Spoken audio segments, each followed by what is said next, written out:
Can someone online confirm that they can hear us? Maybe Nick Zarnek? Yes, I can hear you. Can you hear me? We can, loud and clear. Thank you.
Bang, but we are calling this meeting to order at 12:02 in the PM on Wednesday, the 15th of April.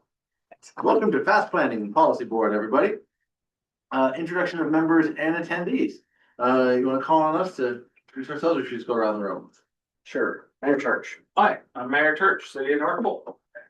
Olivia Lunsford, Transportation for Fast Planning. Deborah Todd, Fast Planning. Ryder Hopkins, Jared, Borough Mayor. Jackson Fox, Director of Fast Planning. Hi, I'm Scott Kress, Fairbanks North Star Borough Assembly. Lauren Little, Alaska DOT and PF. And online, starting with Nick Zarnecki. You want to introduce Okay. yourself? Nick Zarnicki, DEC Air Quality. Thanks so much. Mayor O'Neill, say hi. Hi, Mayor O'Neill, Perfect. City of Fairbanks. And then online, also we have some in attendees, Yvette Hall. Yes, thank you. Who are you here with, Yvette? Oh, sorry, Alaska DOT. Thank you so much. And then Mr. Cotter, you want to introduce yourself?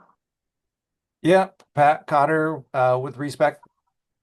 Excellent, thanks. And Randy Bailey, say hi, or introduce yourself, I guess.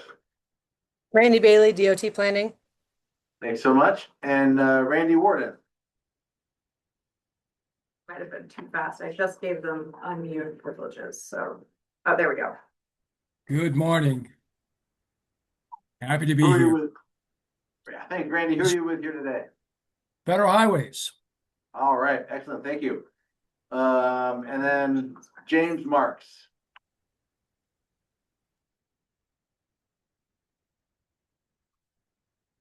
We have James Marks with HDR as a guest. Thanks, James. And then in the room, Doug Gallagher with Borough. Alex Speltman, Borough Planning Department. Julie Jones, Festival Fairbanks. so much for coming back, Julie. All right. I think that's everybody we've got so far. Oh, one more. Welcome. You gonna introduce yourself and pass the room? Brett Nelson, Alaska DOT. Credit. Excellent. Got everybody introduced there. Next up, we have approval of the minutes. Oh, sorry, the agenda for today. Do I have a motion to approve the agenda? Move to approve. Second. Do I have any discussion or amendments to the agenda? Mayor Hopkins. Yes, Ms. Mayor O'Neill. Yeah, I'd like to request that we hear item 7C after item 7A. And I'd like to request, yeah, I'll just leave that for now. Do we have a second for the? Second. We have a second. All right, we've got motions on that and seconded. Is there any problems with adjusting that real fast? All right, seeing no opposition, we'll go ahead and make that motion approved. So we're gonna have C before B on the agenda under old business number 7. Did you have something else you wanted to add, Mr. Crass? No. Okay. Sounds good. Thank you very much. Any other comments before we take a roll call on the agenda approval? Seeing none? Mayor Church. Yes. Mayor Hopkins. Yes. Mr. Kress. Yes. Ms. Little. Yes. Mayor O'Neill Yes. and Mr. Zarnecki. Yes. All right, that passes 6-0. We have approval of the agenda. Next up, we have approval of the minutes. Do I have a motion to approve the minutes from March 18th meeting? So moved. Second, moved by Crass, second by Church. Any comments, discussion? Excellent work as always. All right, good discussion. Next up, let's take a roll call vote on approving those minutes. Okay, Mr. Kress? Yes. Ms. Little? Yes. Mayor Church? Yes. Mayor Hopkins? Yes. Mayor O'Neill? Yes. And Mr. Zarnecki? Yes. Outstanding, thank you. Mayor Hopkins, Yes. as a point of order, I'd just like to be excused after we hear 7C today. Okay. Thanks. Sounds good.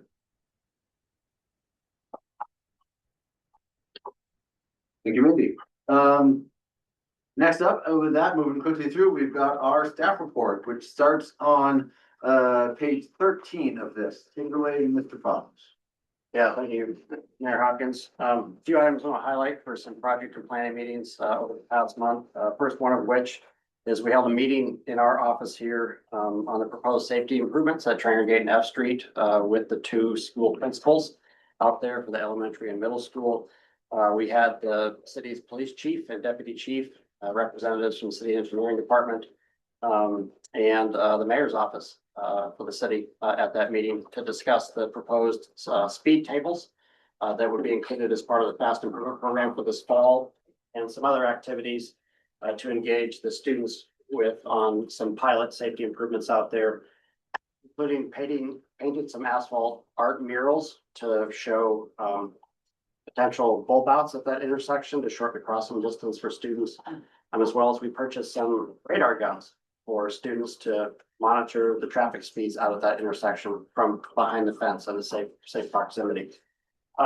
So I had a wonderful meeting with them. There will be some activities on the ground with the students here this spring before school gets out. And then again, we hope to have the speed tables installed this fall as part of the Fast Improvement Program. And I do want to thank DOT, in particular, John Natardis, for being able to fit that into his plan set before that project goes out to the world. He's been very helpful on that project.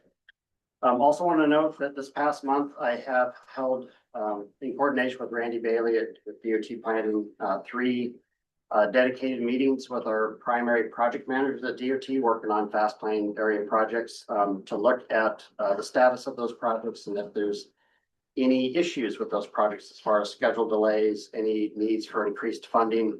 So this would be Ethan Grates, Yvette Hall, and John Natardis over at DOT.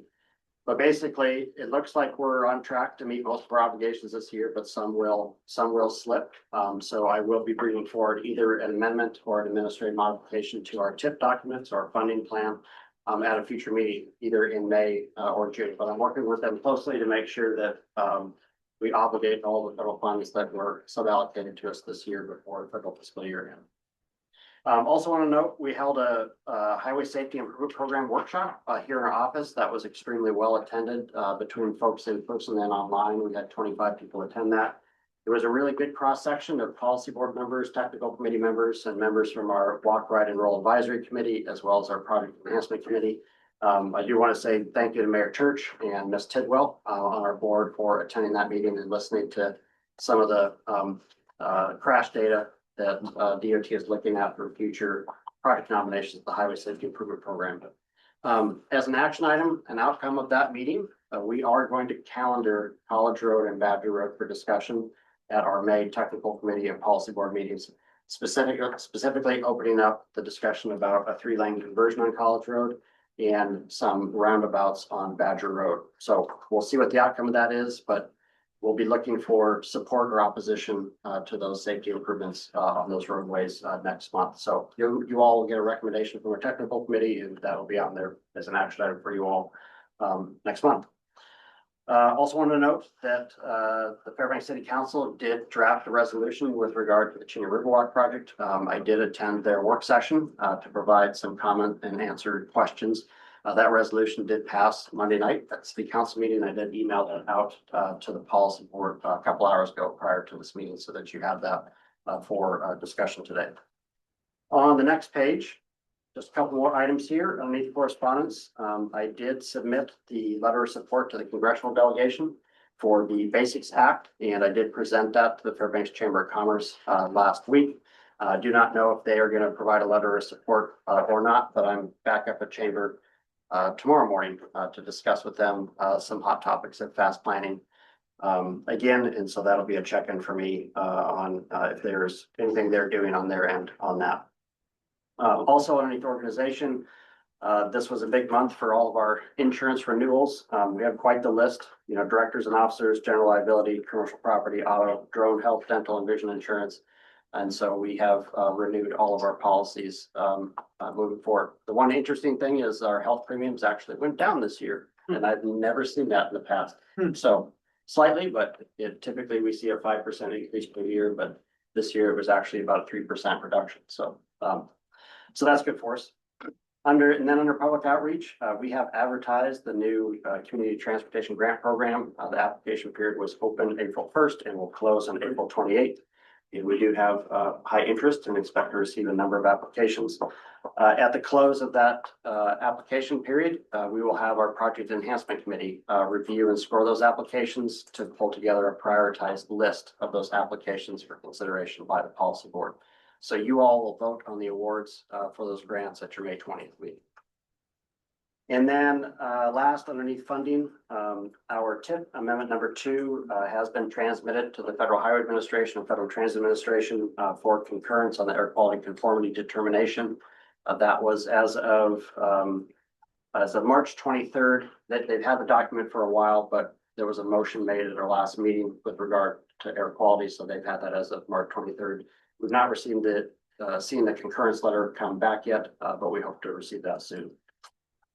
And then last, page 15 is the action items from our project enhancement committee meeting earlier this month on April 2nd. And both of these items relate to actions on your agenda here today to restore language in the bylaws, allowing staff to serve as chair and vice chair of that, as well as the RAC committee, and change their meeting frequency from quarterly to bi-monthly. So every other month.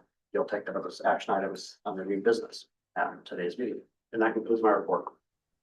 Thank you very much, Mr. Fox. Do we have any questions for the chair? Also, I want to recognize that we had Crystal Tidwell, policy board member, join us. I'll say at 12:10 a.m. probably close. So thank you very much for joining us, Crystal. And on that note, I did not get a chance to see my email yet this morning. Is there any way we can get a printout of that resolution for the policy board members so we can have it in hand? I will do that right now. I think you're opening up public comment now, so Okay, I will be right back. that'll work. Thank you. And no other questions? All right. Thank you much, Mr. Fox. Sorry to throw that wrench. So with that, why don't we go ahead and open up public comment, just for items, in general. We do still have public comment open for the Chena Riverwalk. So if you're here to comment on the Chena Riverwalk, don't do it under this one. Do it under item 7A when we get back to that one. So we'll start with public comment on that. Are there anybody online who would like to comment about things in general? Not listed as an action. Not listed as an action item. Thank you. So we've got one hand up. Elena Moore, would you like to comment on something not on the agenda? As an action item. Thank you. That is not an action item on the agenda. If it's Yes. Just an informational item, yes. Okay, please proceed. Hi, good afternoon. My name is Elena Moore. I'm located in East Fairbanks. When you walked in the door today for the meeting, you should have exchanged your city, borough, or state hat, so to speak, for a fast planning hat. This is probably different than other committee assignment seats you may hold. As I'm sure you are aware, the 7 of you serve as the board of directors of this organization. The role of a board of directors is to ensure the organization's long-term success. Let me say that again. Your job is to ensure the long-term success of this organization while you help carry out the transportation planning process in the metropolitan planning area, a community that almost all of you call home. Unfortunately, it seems it's not as easy for a few members on the board to exchange their state hats for the fast planning hat while voting. I've noticed a continuous pattern from the state seats in which they only vote in the best interest of the MPO when it aligns with the state DOT. Politically, I can understand they find themselves in a tricky position when it comes to some hot topic issues. In those circumstances, it seems like it would be more appropriate to provide the state DOT perspective as a means for a healthy debate, but then abstain from the vote if unable to vote in the best interest of fast planning. The state seats almost always vote in lockstep with each other, often in opposition of the rest of the board. This was on display last month during your policy board meeting, specifically regarding the letter to the delegation in support of the Basics Act. It was said that the state would be in opposition of it. My first question is, who is the state? Is it the legislature, the governor, or the state DOT? Both state seats oppose sending the letter to support change that would be beneficial to fast planning and by extension our local communities. They were in opposition of a board that they sit on to have access to additional funding to use in a community that they live in. Make that make sense. They have said the state DOT has ultimate authority to deny any projects, which sounds like a thinly veiled threat, and doesn't respect local decisions despite sitting on the very board that approves said projects. The state DOT and local communities should be able to collaborate to achieve common goals rather than acting like adversaries. I think it's worth noting that many months ago there was discussion about the structure of some MPO policy boards in the lower 48. For those not in the meeting, it was reported that there are MPOs out there, like this one, with state seats who are ex officio, therefore not voting members. I have to wonder if it was done proactively or in response to conflict of interest issues like this board has seen in the past by our state. To put it in perspective, if there were members on the board of directors for Explore Fairbanks, Downtown Association, Mount McKinley Bank, or Festival of Fairbanks, for example, who voted in opposition of the success of the organization, I would be willing to bet that they would be asked to leave or step down. Clearly, that's not how it works here, but that doesn't mean that fact should be taken advantage of either. Finally, your role on this board can have profound impact on how the citizens of this community move about and utilize spaces in the future, and it shouldn't be taken lightly. Please hold yourselves and everyone at that table accountable to continue the success of the organization and community. Thank you. Thank you very much, Ms. Moore. Quick question, are you representing yourself or any organizations in particular? Just myself as a community member. All right, thank you very much. Any questions for Ms. Moore? All right, seeing none, thank you very much for calling in and your input, Ms. Moore. We appreciate that. For information or just for informational purposes for the committee, in our bylaws, we do allow 5 minutes for public testimony as the limit. I didn't say that at the beginning, but on that note, if we have any other comments in the room, public comments in the room on non-action items on the agenda, please feel free. Ms. Julie Jones, why don't you step up? You're welcome to take a chair or stand there if you'd like. Julie Jones, Festival Fairbanks. I saw the Airport Way was on the agenda. I was on one of the committees when they were redoing the remodel before the GARS. I would like to be involved if that's a possibility. And also we own all of the banner hangers that are on Airport Way. So we have been reaching out to Fast Planning recently to do banner projects as soon as possible. So I just wanted to let this board know that I'm hoping that can continue. And if there are any changes to the lighting fixtures, we'd like to recuperate all of that expensive hardware that hangs those banners. That's all I have. Thank you very much, Ms. Jones. Any questions? Thank you. So it's not just the banners that you own, it's the actual hardware too that you guys purchased. Okay, thank you very much. Appreciate that. Does that make sense for what she's looking for? Yeah, okay, we will get you involved. All right, thank you very much. Appreciate that, Ms. Jones. Anybody else in the room on non-action items or online? Seeing none, appreciate that. All right, so with that, we've closed our public comment period. We're going to move on to old business. And under old business, we are moving straight to item A, Chena Riverwalk Stage 3 project update. This is an action item, and as I said before, we left public testimony open. on this. So let's go ahead and pick up where we left off, which is public comment open for this. Is there Excuse anybody in me, the room? can you hear me? Yes, Ms. Brewster, we certainly can. Yes, I signed up for public comment related to the Chena small tracks. Sorry, I couldn't get online right away. That is perfectly fine. Sheena Small Tracks is not an action item, so unless there's opposition, can I roll back up to public testimony? All right, thank you very much, Ms. Brewster. You can go ahead and give your up to 5 minutes of public testimony on Sheena Small Tracks. Go for it. Thank you. Yes, my name is Karen Brewster and I live off of Roland Road. So I go through that Chena Small Tracks intersection every day. I've gone through it every day for 25 years, either by bicycle or by car. And I think that's an issue that's not a non-issue. I don't think there's any problem with traffic. I don't understand why DOT has made this a project. And again, as a cyclist and then for pedestrians, changing that to a roundabout is going to make it more dangerous. I bicycle everywhere all summer, and those roundabouts with the multiple lanes and side turns are incredibly dangerous as a cyclist.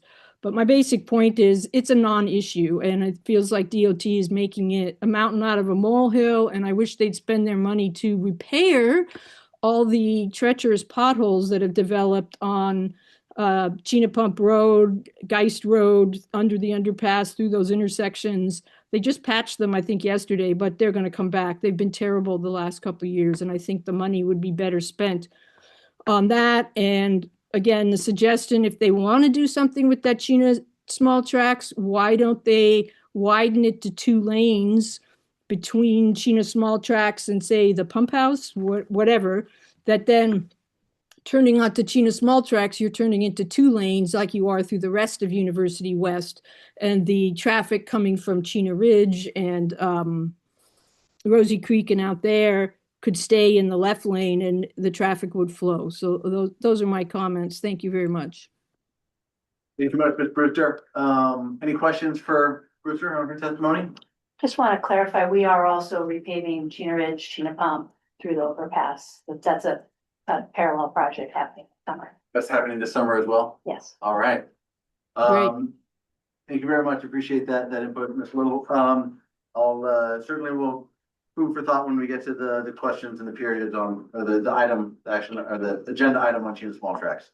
Thank you very much. I don't think we have any other public comment. If we do, we'll back up. Thank you very much. So with that, we will go to public comment on the Chena Riverwalk State Street project.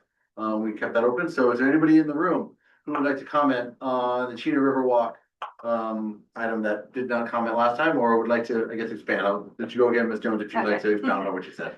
Just speaking again on that we're in support of the project. We would like to see the price of the project come down as the city had proposed in their resolution. So we are in support of, we are confident that fast planning can find a better price tag for the elevated walkway. And we're hoping that the entire project moves forward. We're in support of that Festival Fair Weeks. Thank you. Thank you. Any other comments in the room? All right, guys are all here for something else. Do we have something online? Anybody online that would like to comment under public testimony for the Chena Riverwalk? All right, seeing nobody raising their hand or taking themselves off mute, we'll take that opportunity to go ahead and close public comment on the Chena Riverwalk. Thank you very much for your input, Ms. Jones, and the Festival of Fairbanks. And so with that, we are going to go ahead and move forward with let's see, we have a couple motions that we're looking for. Oh, page 16, I'm sorry, I didn't track my own pages here.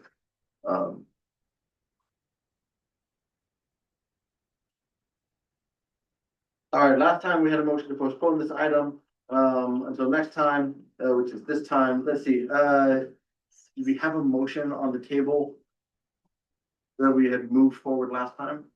No. No, I think we were all just discussion on this. So we don't have a motion at this time to discuss. Would anybody like to make a motion for us to be able to discuss? I think I could use, reading through the city's resolution, I think it would be helpful to get just a brief refresher on kind of where we're at with this project currently. Would that be something you could provide, Jackson? Sure. I did include 2 new pages in the meeting packet today that you've not seen before as a board. The first one begins on page 23. This is a 1-pager on the project nomination and funding history. I put together this summary in advance of the Fairbanks City Council's work session, and did share this with Mayor O'Neill, and I do have backup documents for each one of these dates and actions related to the Chena Riverwalk. But what you'll see here is that the city nominated the project for funding through FMATS at the time. We weren't past planning yet. And the project was funded beginning in 2014 to initiate a design start. That funding was state legislative funds to start the project. And the city was granted $400,000 to complete the design of the Riverwalk. They did proceed with the design for a period of years. They did spend $230,000 of those state funds down before saying, hey, wait a minute, we still need money for construction, and maybe we could use the balance of these state funds to apply as match towards a federal project in fast planning's tip. So it was migrated and the project was federalized in 2017, funded through our tip, utilizing that $170,000 state fund balance as match. And it has been in design for the past 9 years. Over the last 9 years, an additional $622,000 has been spent on the project in design between the work at the City of Fairbanks' engineering department and the state DOT. But at this time, we have a plan set that cannot be stamped by the design team. We do need a structural engineer to stamp the boardwalk design. So we're kind of at a standstill here. And of course, the price tag has risen from 1.7 million up to 7.1 million as of January of this year, which I think was a big sticker shock for all of us, as well as a sticker shock for the Fairbanks City Council. So what I've done on page 24 is I've put together kind of a list of topics in which the board today could consider making motions on. None of these are in any type of priority order here, but they are for consideration based on our past discussions. The first one of which is this cost estimate of going up to 7.1 million. Does the board want to proceed with that price tag, or do you want the design team to look at lower cost alternatives to reduce that cost? And if so, what is your target? What's your threshold? What's your ceiling? Should this be a $2 million project? Should this be a $3 million project or $4 million, et cetera? Like what's the target that the design team should be shooting for as far as a ceiling for the cost? Also hanging out there is the land purchase with the Alaska Railroad. Negotiations are wrapping up between the Alaska Railroad and Alaska DOT. We do have a price tag. This board has already approved the federal money for purchase of that property. We still have to discuss who will pay the match on that 800 and some thousand it would cost to acquire the property. But this board did ask for final authorization on that land purchase prior to DOT proceeding with it. So that's another potential topic for action here today. We've also had a lot of discussions about the maintenance responsibility for the Riverwalk project. As I stated during our last meeting, it's assumed that DOT would take on the maintenance of the separated path along Pega Road since it's within the right of way. The city has already assumed maintenance responsibility for the pedestrian bridge at Pioneer Park. So we're left with this middle section, which is the Riverwalk portion of this project. Who should take on that maintenance responsibility? The Walk, Ride, and Roll Advisory Committee recommended that Borough Parks and Rec is the most appropriate entity to take that on. But that's up for you all to discuss. And another question here is who needs to be added to the designs team? As I stated, the current design needs to be, the boardwalk portion needs to be stamped by a structural engineer. We've had discussions about potentially onboarding a structural engineer and doing a geotechnical investigation in addition to that to support the design, as well as potentially doing a hydrology study to see if construction could occur in the floodway and the length of the boardwalk to be shortened to reduce some of the costs on that project. And also the Walk, Ride, and Roll Advisory Committee, they also discussed that, well, so if the borough is going to take on the maintenance responsibility, and if the city's not going to take that on and the city's not going to pay any match towards the project, should the city continue to be involved in the project or not from the design perspective. Whoever is going to inherit this facility and be responsible for its maintenance should be added to that design team, whoever that may be, but there needs to be a kind of an owner rep or the entity that may receive the infrastructure for maintenance. And there might be other topics you want to discuss or make an action item or make a motion on here today, but also I think some of these items, if you want to refer those back to the technical committee for a recommendation, you can do that as well if you don't feel comfortable making a decision here today on any one of those. But so I thought page 24 could be a useful tool for you all to work through any potential motions you may have. Thank you, Mr. Fox. Any follow-up questions, Mr. Kraft? No, that's a helpful background. I do, I think kind of where I'm at on this is, I want to make sure this project continues to move forward. There are some pieces here that I think, it's a good thing that we have, city mayor as well as yourself, here on this board. It sounds like, your staff would be directly involved. From a policy perspective, I'm supportive of it makes sense. I think the Walk, Ride, and Roll committee did a great work. Makes sense to have the Borough Parks and Rec maintain this as an extension out of the park area. And, they can kind of determine what level of maintenance it needs through the winter. And I think their point that the staff that's maintaining it should be involved in the design, I think is a really good one. Because they're going to know what they can maintain, what they can over the winter, and what paths need to be accessible. And I think, the vision for this seems like it's changed from the city's perspective over the years. Whether this is something, and really even from 2010, the number of users that we have that are using, I'm thinking of fat bikes, when I think of paths that are utilized through the winter. And so, it's easy to envision this getting a lot more use, in 2026 than it might have earlier. Anyway, so here today, I think I'd like to make sure that, we move forward with the railroad. I think we do need to look at costs and make sure that everybody that is involved in this is we get to a price tag that we can all agree on and partner with. I think it's appropriate for the borough to look at that, but ultimately, I would look to the mayor, the administration to make the final decision there. Because, frankly, you can tell them to shovel it or not. Appreciate it. Ms. Little. Yeah, I just, the city council passed this resolution. I guess I would be curious if Mayor O'Neill or Councilmember Tidwell has a resolution in mind, or words are escaping me today. Motion in mind, related to this project. Can you guys hear me? This is Yeah. Crystal. Sorry, I can't connect as a panelist for some reason, and I think it's because I'm just connected through the browser. But I did just want to share, especially regarding the resolution that we passed. Previous to this resolution, we had a conversation in a work session, and it seemed like the consensus was we weren't super favorable as the project has been presented, especially with the price tag. So we wanted to put a resolution forward stating those concerns. Definitely the price is concerning. And that resolution really does say the current design. And I wanted to point that out and make sure that everybody understood that.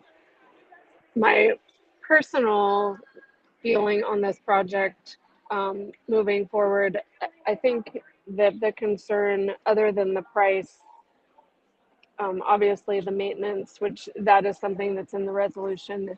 It was the council's, collectively, we decided that the city didn't want to be involved with any kind of maintenance or match money towards the project. But in addition to that, I think there's concern with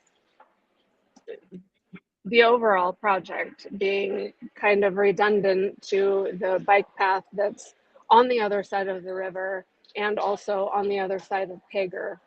And I don't have a motion per se, but I think that it would be appropriate, and I had talked to Jackson a little bit about the acquisition of the railroad property. I do think that that's important and that we should move forward in some fashion because there is some real concern of the money that's already been spent. I don't want to see trying to figure out who needs to pay what back. I do think that there is a path forward for some kind of project. I don't necessarily know what that is, but if there was a way for us to move forward on purchasing that property and then take a step back and look at the project and from there decide whether we want to do it completely different or how far we can get the cost down. I don't know the answers to that. Thank you. Any questions for Ms. Tidwell? It's sort of a follow-on on a conversation. I think Let's see if she's got questions, because I have one. Ms. Little, do you have a question? Oh, no, Ms. Kraft can go first. Okay, do you have a question? I do for Ms. Tidwell, related to the acquisition and the cost match, has the city council discussed any sort of match that they would put forth? And maybe this is better for Mayor O'Neill. That definitely hasn't been something that we've specifically discussed with if there was an option to put match money just towards the purchase of that. We really only discussed the project as proposed. So I'll follow up on that with a question. So the city council said the project as proposed is, you guys voted against the project as proposed, but there's no interest in putting forward money for maintenance or match, correct? Correct. So even though the city wouldn't have dollars at stake for either any forward cost any cost going forward, it was still too much, even though there's no city money at stake. Yes, that is what we voted on. Thank you. Any other questions or comments? I do have a question for us. So I'm curious, what was the understanding of what the cost would be to the city for this project? I'm kind of concerned that there may have been a misunderstanding that the full project cost was expected to be borne by the city. No, I don't think that is completely accurate. I think the concern is that even if we weren't putting match money up and the actual cost to the city, the funding pot that the money comes out of for a project like this, I mean, even though this project has been funded and over the years and whatnot, that is still money that could be used somewhere else. And the concern from council, I believe, is there is much more important uses for money. It's my understanding, like the CMAQ money and things to do with ADA compliance and all the sidewalks. I think that's where the concern comes from. I think that everyone realizes that no, I mean, we're definitely not paying for that project, but if we were to move forward with a project, especially of this size, that does take away funding from other projects. And when you have a bike path already there, relatively, the exact same thing, that's concerning. And I think that as a community, we need to be stewards of money in general. And I would hate to see us have a very expensive bike path rather than other projects that would be more meaningful for everyone in our community, like sidewalks. Follow up? Yeah, thank you. So then the phase 4 piece of that, is the city council just not interested in developing the Gina Riverwalk?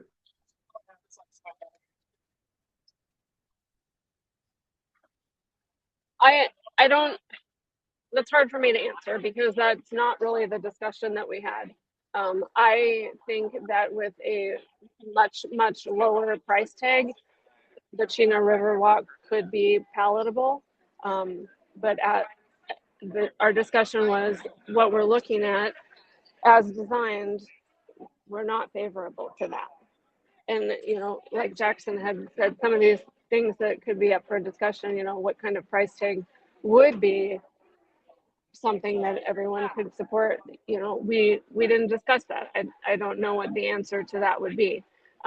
But again, I do want to see some kind of project move forward because of the money that's been already spent. I think that could be done far less than over $7 million. Ms. Little? So, I do have a motion in mind after hearing this discussion. I think we DOT owe you guys a little bit more information.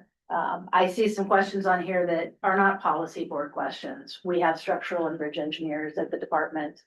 I see a $7.1 million cost estimate, and my understanding is that was based on Western Alaska pricing of boardwalks. I think there's some, what we owe you guys, we owe this board is a comprehensive list of options and a little sharper pencil on costs so that you have the information you need to make a decision. Right now, we're stuck in this discussion of, well, we don't like this for these reasons, but we don't really know what it is we do, maybe what those options are. We haven't laid those out for you. And so I would suggest that perhaps our motion be requesting the department to provide a detailed cost and schedule estimate for 3 or more alternatives for this board to consider as a final determination on the path forward for this project. So the motion is, hold on. I'm just putting that out for Okay, discussion you did not right make a now. motion, that's an idea that's out there. That's what I'm kind of taking from the discussion over the last several policies. Hold on 1 second. Mayor O'Neill, you have your hand up? Yeah, thank you. So Miss Little, does that mean that DOT would be designing the project and providing 3 different alternatives? Correct. Is that what you mean? Yeah. And so have we ever considered a consultant as doing the design instead of DOT or the city of Fairbanks? And, you know, I just think based on the conversation that Ms. Tidwell shared and the position of the city, if we're not willing to provide any match, if we're not willing to support the project, then we shouldn't be designing it either. But I do wonder if a consultant would be an appropriate way. And I guess this is a question to Jackson: is that something that can be funded through this project? How does that work? I'm sorry, I'm just not quite clear on the logistics of that concept. Yeah, it's Mayor O'Neill, it's pretty common that some of these design projects get designed by a consultant team. So it would require a budget increase for the project in the design phase. And DOT would have to issue an RFP to hire a consultant team to complete the design and present design alternatives to you all. But I do know that there are consultants around the state of Alaska that have done very similar projects. So I have high confidence that if you put this out to an RFP for a consultant team, you would find a good team with a structural engineer, geotech, hydrology, permitting, you know, all the things that you need to get this across the finish line. A follow-up, Mayor O'Neill? Yeah, thank you. And so are there pros and cons to that, you know, based on what DOT could provide? Is that within our budget? Would that also need a budget increase? Or what's the trade-off here? I think regardless, to finish the design of this project, we are going to have a budget increase, whether it's done in-house at DOT or it's done by a consultant team. I mean, where we're at, there's been a lot of work put into a particular concept. And if you shift gears, it's going to cost you more money. But shifting gears could also shave off millions off this project in the construction phase. Do we, Mayor Church? Related to the $170,000 that was left over for federal match in 2016, do we know if there's any of that money left over or whether that all rolled into a federal match to continue the design? So we had a couple buckets of state legislative funds. These are from like 2012, 2013, 2014, that era. So they're very old funds. Those have dwindled down over the years. But for example, we've used some of those to provide a match on some projects at UAF. So, and we've used some of that the state is using some of that for their annual dues payment for being on the policy board. Some of that's being used as match for our planning funds for our office. And so right now, across all of our buckets, my understanding is we only have about 70,000 left. So you've got enough to maybe get you through the right-of-way phase, but also starting in federal fiscal year 2027, we also need roughly 70,000 for match for operation of our office that we could pull from there instead of utilizing our nonprofit funds. So I feel like at this point, we need to figure out who's going to pay the match to keep the project moving forward. So, because I mean, it was federalized in 2017, so 9 years later, there's been a lot of different needs to use those state dollars for match for a variety of things. So it didn't all just stay with this project. Thank you. Thank you for that. What sort of time frame would we be looking at? I guess this is a two-part question. Time frame to come back from DOT with, 3 alternatives and time frame from a consultant to put that out. Although I guess that'd be through you too, for DOT. I think before we bring a third party into this, we should know what we want them to engineer. And so I would be going back to the region and it would be by next policy board, we would have something to consider. Do you think you guys could do that in a month? Yes. And with the summer coming and everything? All right. Yes. Mayor Church, thank you for that. Do we have any concern? I worry about how long this has continued with the railroad saying, okay, you've had enough time. You've obviously decided to talk about it and extend this and continue this going on. We are not interested any longer in providing this property. Has that come up in any discussions that you've had where the railroad could say, hey, we're done with this discussion. We're going to retain our property. We're not interested in selling it pound sand. You had your opportunity and you missed out because you couldn't make a decision or come up with the match. Yes, I believe that risk exists. The 2 tracks that the Riverwalk project is on, the legislature has authorized them, the railroad, if they want to sell them, they can sell them. So they're on the open market. And I know the railroad has talked to a few different interested parties about that. I don't know that anything's in negotiation, but yes, if you wait too long, those tracks could be sold in whole. And our interest in the riverfront portion of the property could get mixed in that. Just follow up. Please, I think just a statement. I think that would be devastating to the Fairbanks community in long-term planning. I see it in North Pole where we have a wonderful waterway that would be perfect for a park, roads, people to recreate. And as we expand and grow our density, not having that riverfront would be detrimental to Fairbanks, even though we have the other side. It's a great place to go and enjoy the river. It is what originally created the city of Fairbanks. I hate to see it disappear on a fact that we can't come to an agreement to move forward on this. Have to add a historic sandbar for a steamboat to run ashore on.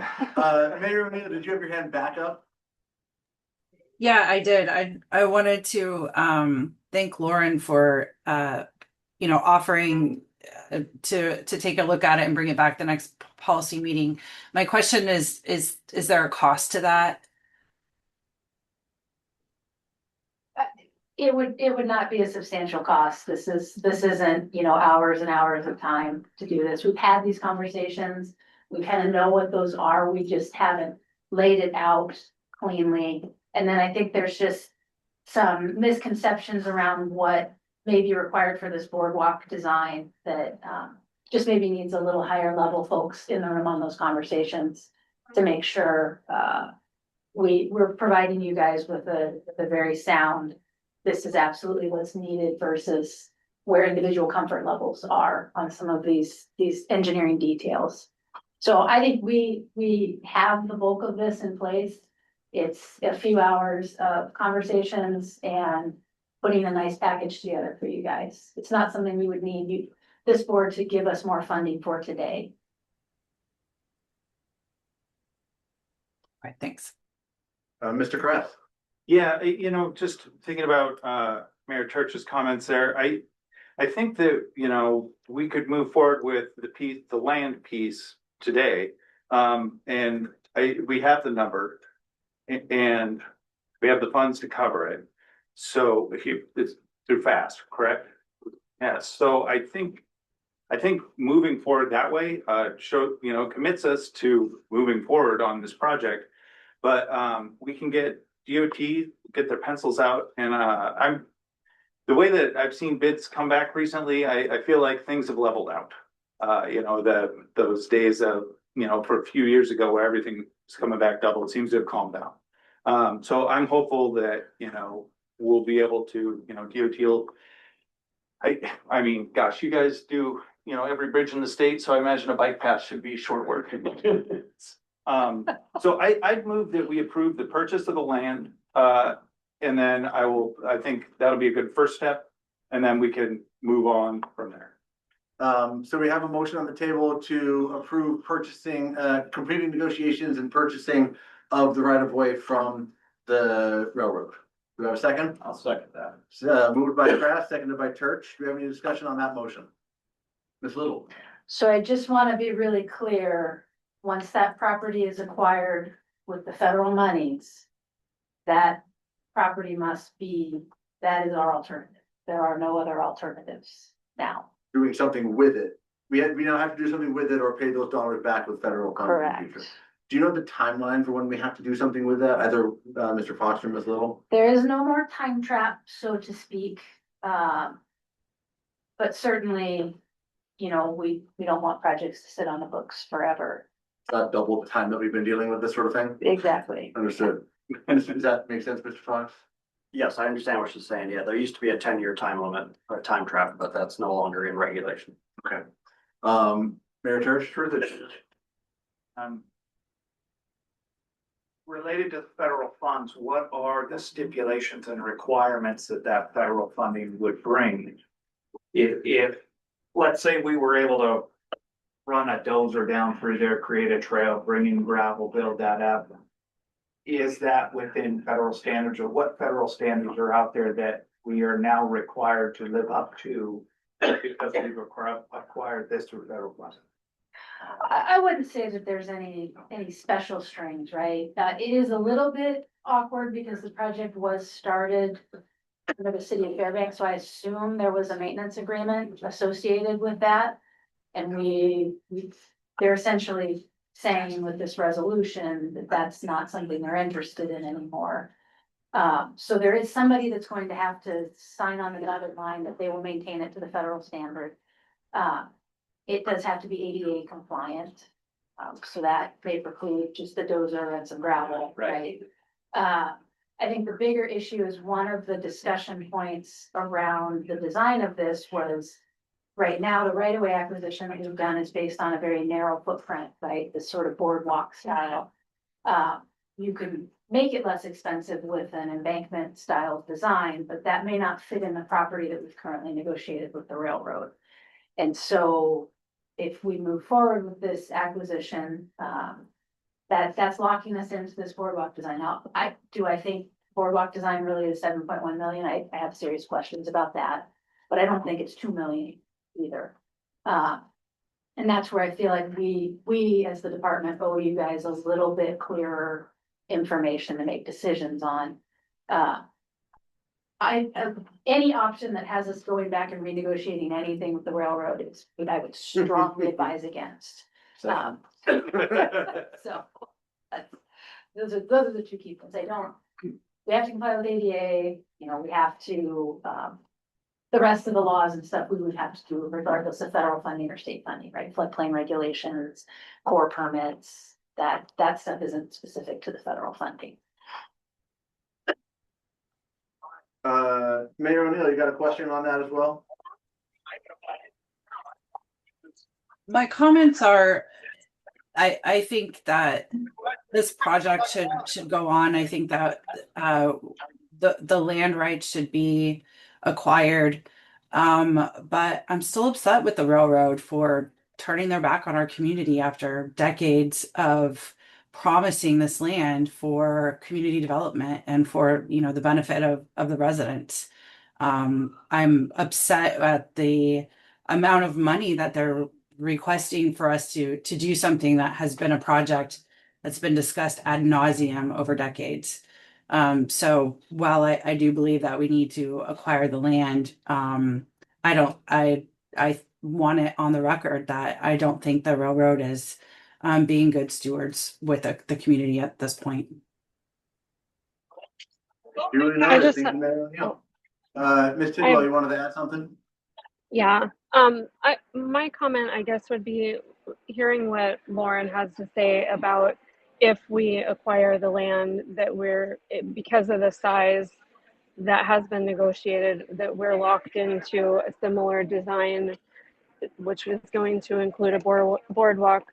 I'm not extremely comfortable voting yes to move forward on buying the land without seeing.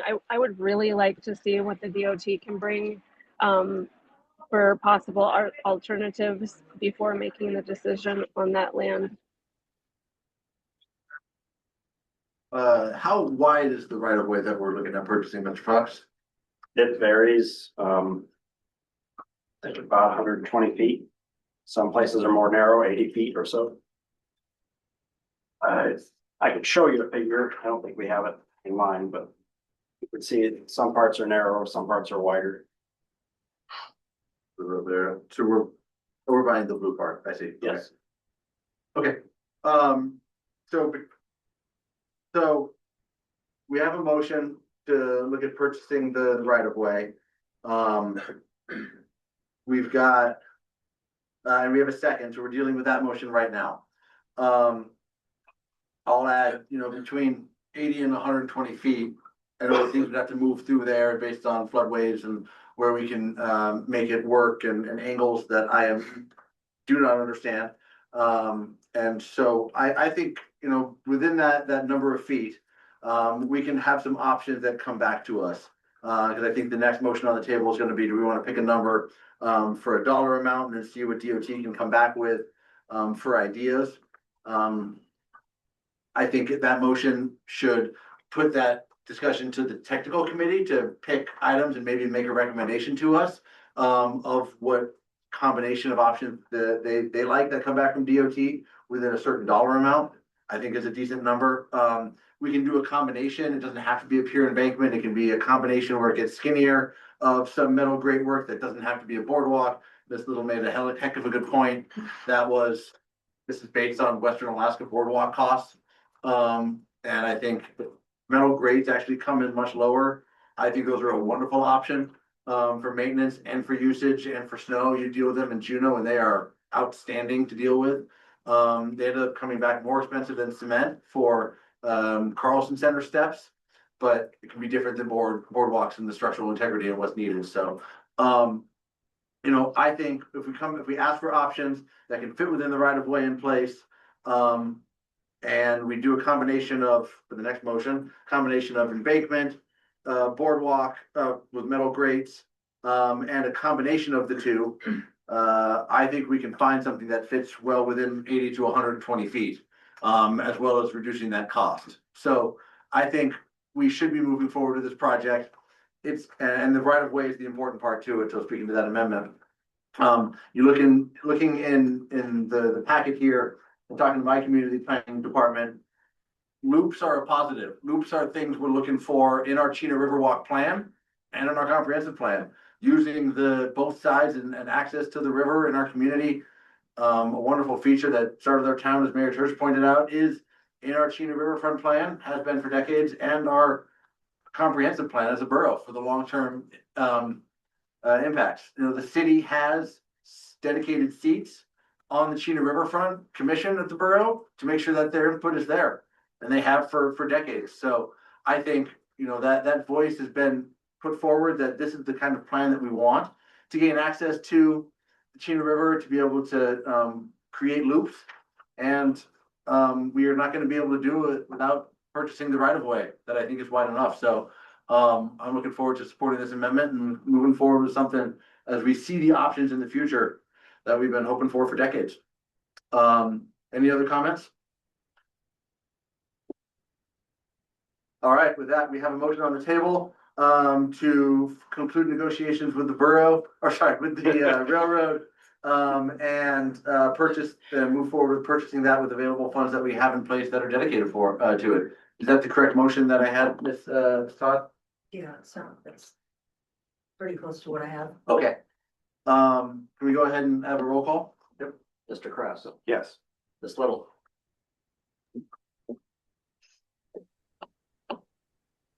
No. Mayor Kirch. Yes. Mayor Hopkins. Yes. Mayor O'Neill. Yes. Ms. Tidwell. No. And Mr. Zarnecki. No. All right, thank you. And with that, we have a 4-3 passage to purchase the right of way from the railroad. Thank you very much, everybody. We are still have some, that's only part of kind of what we have to do with today. So the next one, moving forward, we are back to what do we want to do with design, a dollar amount, and options coming back. We have any discussions before we see a motion? I'll make a motion, even though I'm kind of not supposed to. I've got one in mind. Any discussions before I do that? All right, so I'd like to make a motion for the Department of Transportation to come back at either the next policy meeting or the one after that, in case you can't make timeframes, for the policy meeting, for options for a design plan that looks at an embankment within the right of way, a combination of embankment and boardwalk or metal grates, and a full metal grate as designed now, but instead of a boardwalk, and other additional creative ideas, as well as what permits are needed, within a cost of $3.6 million. Do I have a second for discussion purposes? Second. Thank you, Ms. Little. So I made the motion, so I'll go ahead and go first. I think that gives you the leeway you need to design and be creative on what you can come up with. I grabbed 3.6 million because it's half. I think, you know, if somebody wants to look at, do we have some cost overruns, and if there's, you know, around that number could be a decent amendment to that motion that I just made to make sure you guys have the flexibility. I also forgot to add in that it should go to the technical committee to look at those options and then come back to us so we don't have to debate which ones we like as a priority, but then we can always change what the technical committee does. Ms. Little, you were the second. Go for it. Could we simplify that to give you a range of alternatives in the corridor as defined today for 3.6 million or less? How about around 3.6 million? Sure. Yeah. Okay. And then do we want to? So that's an amendment to the motion. Never some words. There you go. Back with the ring to recommend that DOT come back at either the next meeting or the one after that with a range of alternatives or a design Within the right of way for around 3.6 million. in the right of way. Okay. So just a point of order, I don't believe that we can go 2 meetings down the road. It has to at least be discussed at our next meeting, and we can postpone it at our next meeting. Well, so right now, okay, so we've got a motion on the table. I'm gonna go ahead and state the motion. This might be a little bit misread, so I apologize. The DOT will come back with a range of options within the right of way for around $3.6 million of costs by the next meeting. Do I have a second for that motion? Second. Seconded by Ms. Little. Thank you. Now we can discuss that motion. Mr. Krass. Thank you. I would be interested in seeing, you know, what DOT came up with sort of and I appreciate that you're going, okay, what can we do for half of this? Maybe like a high, mid, low, you know, this is like what, it would be useful, I think, for us to know what's the cheapest we could pull this off and meet the federal requirements, you know, and then, you know, what's the most we could spend? Not that, but you know, what, you know, but you know, what a 3.5 and you know, it's kind of, so if it'd be useful for us to kind of contextualize sort of the what's available. You know, but from a covered elevated walkway through, you know, the closest we can get to a dirt path that's still ADA accessible. Yeah, and let me be clear, regardless of what motion we make today, we're gonna bring you the range of options, both within the right of way, but also some of the other discussions, just so that this policy board has a comprehensive look at everything that we've looked at over the years. We just haven't put into a nice, clean presentation for everybody. Great. Yeah, and I don't have any need for an amendment, just kind of that clarification. That more information is great. It sounds like DOT agrees. Sure. Yeah. Any other questions? Comments? Mayor O'Neill. Thank you. So I'm not sure I'm clear on what we're asking DOT to do. I thought that the idea was that DOT would provide some clarification on the current design. But it sounds like now we may be asking them to provide 3 different design alternatives, and those seem like 2 different things to me. I'm happy to clarify on the motion what I came forward. Ms. Little, would you like to sort of give an idea for how you think DOT can come back with options out there? Yeah, so my understanding, Mayor O'Neill, the motion is to give the range of options within the current constraints, right? So this board approved requiring the right of way from the railroad. So we'll do that, and that may be some mix of boardwalk, embankment, you know. We'll kind of go to the drawing board on that, but then in addition to that, as a department, I think we owe you guys just a nice summary of the various options to provide the connectivity that is desired here, just so that we've laid everything out on the table and we're all on the same page moving forward. Would one of those, and I'll go ahead and jump in, Mayor O'Neill, to ask my question in there. Would one of those include the full, it would be an elevated path and, you know, metal grading or whatever we look at in terms of basically flesh out what the current design would be minus maybe the Western Alaska boardwalk costs?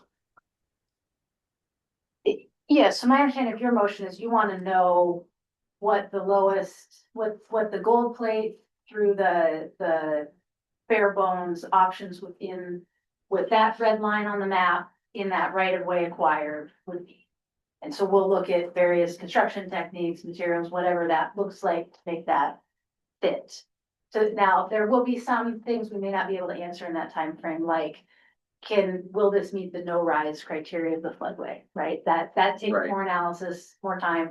We've got some good gut feels on that stuff, but there may still be a few unanswered questions, but we'll be giving you the lowest cost and the fanciest within that red line in that acquired right away that you guys have looked at. In addition, though, we'll also give you here's the little scaffolded path on Phillips Field. Here's, if we were to just go ahead and put a path and replace the Chena River Bridge and do all that, here's what that looks like. Mayor O'Neill, do you have any questions? Your hand is still up. I do. I'm curious. I wonder if Ms. Little or Mr. Zarnacki would explain their vote on the previous motion. And my concern is that we give, you know, we're depending on a department to provide information on a project they oppose. So I guess I'm confused about that. Yeah, I can clarify that. I don't by any means oppose the project. Because the city council passed that resolution bringing into question the maintenance responsibility, I was having some heartburn agreeing to acquire right of way, just procedurally under our rules. It's a gray area to go and move forward with that type of decision and expense without a maintenance agreement in place. So that was my only hesitation there, was just not having that piece buttoned up. But we'll make it work. It's not a showstopper. That was just, for me, it was that was a tough one for me, not knowing the maintenance side of it before we inked the deal with the railroad. Not any opposition to the project as a whole, just the timing, order of operations. And this is Nick. I can explain my vote also, just listening to all of the conversation and debate. It was, questionable if the, current right-of-way would limit what could eventually be done. And it seemed like waiting 1 month may provide a little more clarity on that. And I think it was a difficult vote, but definitely by no means in opposition of the project. Thank you both. I appreciate that. Mayor O'Neill, do you have a follow-up? Just thanks for those explanations. That gives me a little comfort. Thanks. Mayor O'Neill, would you like to amend the motion to make sure that the current plan is also sketched out in there to see if it actually comes back at 7.1 as Ms. Little said, it's much less. Oh, no. That's absolutely one of the alternatives that we've got for you. Okay, thanks. Does that help clarify like what we'll be getting back? We will be getting back the current plan as one of those alternatives? Yeah, I think Lauren has a good idea of what she is able to provide. I've, already said that my concerns are that we increase the costs or that we have someone designing it that doesn't support the project, but both of those concerns have been addressed. Great, thank you. Any other questions on the motion we've got on the table? All right, with that, can you read us the motion, maybe? No, I cannot. Okay. Do we feel comfortable knowing what we're voting on, or would we like, I see yeses in the room. All right, that's a majority of yeses. Ms. Tidwell or Mayor O'Neill, do you have any questions about the motion we're voting on before we take a vote? No, I'm fine. Okay, with that, can we go ahead and take a roll call? Yes, Mayor Hopkins. Yes. Mayor Church. Yes. Ms. Little. Yes. Mr. Krass. Yes. Mayor O'Neill. Yes. Ms. Tidwell. Yes. And Mr. Zarnecki. Yes. Thank you, everybody. With that, we got a 7-0 to move forward with getting those options back. Thank you very much. I appreciate that. I think this is a very, very, very big step in moving forward a project that's been looked at for decades. So thank you all for your work on that. I believe that concludes the questions that we need to address on item 7A.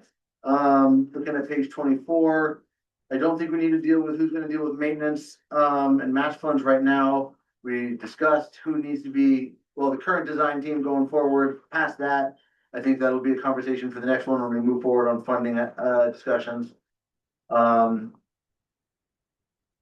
Would we like to refer anything to the technical committee?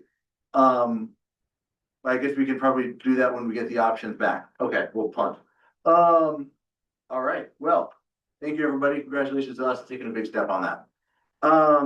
So next up, we are moving item 7C before 7B. So we've got the walk, ride, and roll advisory committee roles and responsibilities as an action item. This is on page 35 of your packet.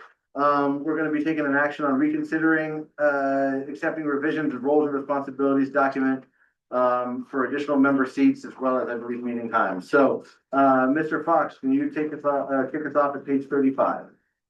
Yes, thank you, Mayor Hopkins. And I guess just for reference on this item, this action item was born out of discussions that Mayor Hopkins and I had about the proposed changes to the Walk, Ride, and Roll Advisory Committee's roles and responsibilities that this board considered back in July of last year. At that meeting, the name of the committee was changed, the frequency of their meetings was changed from every month to every other month.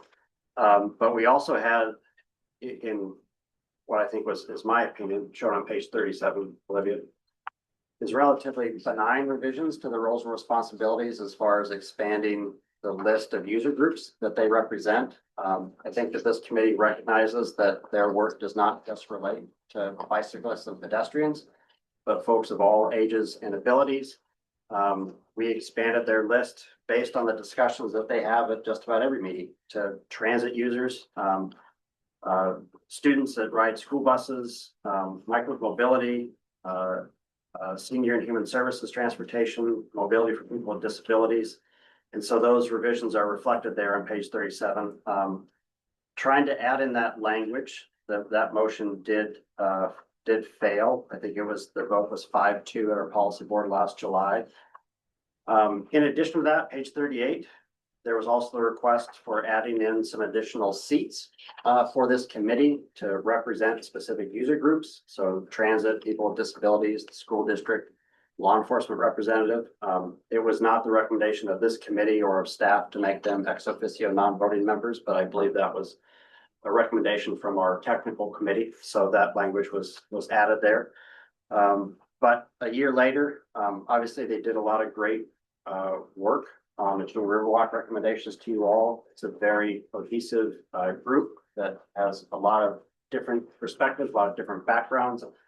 But they do work hard together to come up with recommendations to advance to our technical committee, the policy board. I guess we have this as an action item here today for your reconsideration of amending the roles and responsibilities to add this new descriptive language for the vision to expand the user groups they represent, and then add in some additional seats to get some fresh representation. So yeah, pages 35 just shows you the motions that were made, the ones that passed, the ones that failed. And then visions are in red, page 37, 38. Thank you very much, Mr. Fox. Do you have any questions for him? Mayor Church? Has this gone in front of the technical committee, these changes suggested? And Yes. have they approved of these? Yes, they have. Okay. Their one change that they made compared to the Walk, Ride, and Roll Advisory Committee was to make them non-voting members, correct? So that change on And that page is reflected, 38. yes, but they did recommend approval of all the other changes. Okay, I have a question. yes, Ms. Tidwell? Since this occurred before my involvement, is there anybody that could provide a little bit of background on why this didn't move forward, or what the argument was, or a discussion last time around why it did not move forward? Mr. Fox, can I hand that one to you? Or would you like I cannot speak to the reasons why it failed. I did not understand the objections to these revisions from board members that are no longer at this table. So I will not speak to those reasonings. Okay, Ms. Little? Yeah, so some of this, some of the key things that I recall was the concept of the ex officio members for an advisory committee was odd, right? They're simply advising. So having ex officio members on an advisory committee felt like a lot of bureaucracy, just make them voting or not voting. The other discussion was that the assignments from City of Fairbanks, City of North Pole, Fairbanks, North Shore, State of Alaska could include law enforcement, school district, transit, people with disabilities. There wasn't anything precluding, there wasn't any objection to that makeup of, it was simply sort of adding all of these extra steps, and then the idea of ex officio on an advisory committee. That was what I recall of the discussion. This one kind of went on a little longer than expected. But those were the main objections that I recall was just in an advisory committee. Were we making things more complicated than they needed to be on that membership makeup? And I can't recall, Jackson, maybe you recall, in terms of membership and participation, but at the time we were kind of struggling a little with this group, correct, of getting seats fully filled and engagement. Maybe that's changed since July, but I recall that was another thing we already were kind of struggling to find people interested in joining the committees. That was a discussion. Yeah. However, recently here, the last couple of months, we did issue a call for interested individuals in serving on this committee and or the project enhancement committee. And we got a number of responses to that. We already have 2 new appointments and we have a few folks waiting in the wings that would fit some of these categories if this was approved here today. So we can immediately fill a couple seats with folks that are interested in serving if this was approved. Thank you. Mr. Kress? Would it be appropriate for me to put a motion on the table? Are there any other questions? Is that sort of? Oh, yeah, thank you. Sorry, I have the script in front of me. Thank you. So that sort of gives a clarity of where we were before. Any public comment? I'm going to go ahead and open public comment on these changes as proposed in the packet. Do we have any here, buddy, for public comment on the changes to the walk, ride, and roll advisory committee? Go ahead and take yourself off mute if we do. All right, seeing none, I'm going to go ahead and close public comment. Thank you, everybody. Now we do have an option for a motion. I would move that we adopt the changes as outlined on page 37, 38, and 37 and 38 of your packets. Do I have a second? Second. Thank you, Ms. Little. Go for it, Mr. Kress. Yeah, and I think one thing to note is it seems the meeting frequency piece seems to have fallen out of the legislative format. But it does also change it to the every other month, correct? That's already been adopted. Oh, it's already been adopted. Yeah. Thank you. Okay, that's helpful. Yeah, The intent is every other month, not just a definition of bi-monthly. Yes. and and so if you look at the action items from 7/16/25, you'll see I supported these changes at the time, and I continue to do so. This committee is highly functional, and it's a group of engaged volunteers that supplies tremendous insight for these user groups. And so I want to, if they feel that these changes will help them do their job even better, I absolutely support them in their efforts. They knocked it out of the park, in my opinion, with the Chino River Walk. Their recommendations there, working through the legislative history as well as all of the reasons our community needs these sort of things. And I hope we can continue to have them do good work. And I would urge you all to support passage of this so that they can function how they see fit. Thank you, Mr. Kress. Ms. Little, did you want to speak to it also? No, I'll just add that following that committee meeting, I did have discussions with staff that kind of helped me understand a lot better how we got here and the intent behind this that wasn't clear, at the time of the motion. So, yeah, I think it's great this came back in front of us. Thank you much, Ms. Little. Any other questions? People on the committee? All right, seeing none, did we lose Mayor O'Neill? Okay, sounds good. All right, with that, let's go ahead and call our Ms. O'Neill or Mayor O'Neill. Did you have anything you'd like to add? Nope, I'm good. Thank you. Okay, thank you. Let's go ahead and make a roll call. Mr. Krause. Yes. Ms. Little. Yes. Mayor Church. Yes. Mayor Hopkins. Yes. Mayor O'Neill. Yes. Ms. Tidwell. Yes. And Mr. Zarnecki. Yes. Thank you, and that's a 7-0 vote on item 7C. Thank you, everybody. Ms. O'Neill or Mayor O'Neill, if you need to excuse yourself before we get to 7B, you are welcome to. I will do that. Thank you so much. All Great right. discussion today. Appreciate it. And thanks to the staff for all your work. Bye. Thank you, Mayor. With that, we're going to move to 7B, Metropolitan Planning Area Boundary updates. This is an action item starting on page 25 of your packet. And we've talked about a fair bit in the past. And is there any update from Alaska DOT on this action item? There is, we have a letter ready to go. And so I think we're very close on this. At this time, the recommendation is to accept the boundary as proposed by Fast Planning. Thank you, Jackson, Olivia, and your team for the detailed boundary analysis of how you got to where you got. It was very helpful in making a very clean recommendation moving forward. One thing I just wanted to touch on that we kind of touched on last week that was just a little concerning, and I just want to make sure that we're all on the same page on this. There was talk about bringing the Chena Flood Control Project into the TIP.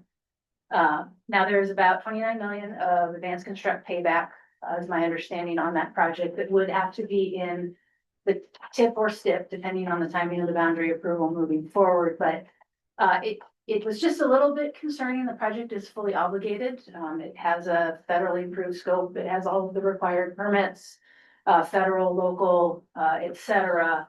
And there was just sort of an undertone that maybe there was desire by this board to make changes to that project as part of the TIP incorporation, which would be very problematic as the project is complete, right? I mean, we're building it, but in terms of the federal process, we've done all things. And so essentially that could put the state in a position of having to be on the hook for $30 million of AC payback because Fast Planning made decisions to not allow that into the TIP or to put conditions on that. So I just wanted to bring that point up and make sure that I was just misreading that conversation about the TIP inclusion. And then that letter will move forward to the governor's office for boundary approval. Any comments, questions? I think, from my perspective, having conversations that were not at this table, but it was related to the boundary. You know, the feelings were what's been voiced here and by other individuals and the Borough Assembly as a whole of a bike path for it. I'm assuming that's one of the things you were talking about specifically, not stopping it from in the TIP. I think that project is moving forward. I don't think anybody here wants to see a project stall, slow down, stop, especially with the impacts on the contractors that we've seen in general. You know, that's a big project moving forward for our community at this point. So nobody wants to stop it or see it happen. The Assembly did pass the resolution saying just like to see a bike path, as you know, the bike path that it would be approaching on the west side. It's named after somebody that was killed because there wasn't a bike path. And so I think that was what the desire was for that project. In those conversations that I had that weren't at the table, it wasn't necessarily attached to the project and have to change the design of the project. At this point, even if it's down in there, the flood control ground level, as long as it's, you know, usable and a maintained path, is something that we would probably be looking at, would be welcome as a change. So I think that's where we're at. Also, the idea that could we keep it on one of the bridges that's there and not have to knock down that whole one without changing the project? I don't know the answer to that. But I think that's where the people were coming from. Certainly no desire from what I heard about taking it out of the TIP, stopping the project, anything like that. We need to just move forward at this time and put people to work. But adding the bike path in some capacity was what was discussed in those conversations and had been voiced by the Borough Assembly. And that's the part. So I don't have the verbiage in front of me, but we will make it so that the existing bypass road is accessible to bikes. That was the local planning approval bar, and that is incorporated in the project. Anything above and beyond that would need to be a separate project. What is a existing bypass? There is a paved road down through the floodway, coming off the shoulder of the Richardson Highway that has gates on it currently, because that's where the oversized vehicles, they have to cross over, drop down into the floodway, come back up and cross back over. That's the purpose of the project, is getting rid of that need, right? The new bridges will be up to the loads and you'll no longer need to bypass vehicles down there. So that would be available. It's an existing paved pathway, simply a matter of adjusting the gate so that a bike can fit through and a pedestrian can fit through without having to unlock a gate. Is that adjustment That is okay. incorporated in the project. And then maintaining it as a bike path and it goes down and back up and would connect to both, the bike path on, I guess, the west side, because there's not one on the east side. Would that be maintained in the plans currently by DOT? We're not making any changes to that existing facility other than ensuring bikes and peds can access it from the shoulder of the highway. And so it doesn't connect on the west side either? To the bike, is there a bike Correct. path on the west No, side? there's no bike path anywhere near this project. On the west side either, okay. And is it looking at being maintained and by DOT as a bike path? No. In that area? It'll be the same as it is today. It's a paved pathway through the floodway. It won't look any different than it does today, other than adjusting those gates so that bikes and peds can freely move through there. Mayor Church? Who maintains that bike path or maintains that oversized pathway in the wintertime? Is it maintained in the winter? No, that's my question. Is it maintained? I don't know if there's what sort of maintenance happens down in the floodway for that. So we haven't used it in the winter for oversized vehicles. I find that hard to believe, but I'd have to get back to you on what or if we do anything. It may be something where the operators come in and clear the snow out if they've got to get a truck through there. I don't know. Mr. Kress? Yeah, and I appreciate you bringing that up. I mean, it's the conditional approval by the assembly, as the local planners was based on that bike path. It's something that there's been a desire for since Mayor Hopkins, predecessor Mayor Hopkins, his father was it. And so that's been something the community's desired for a long time.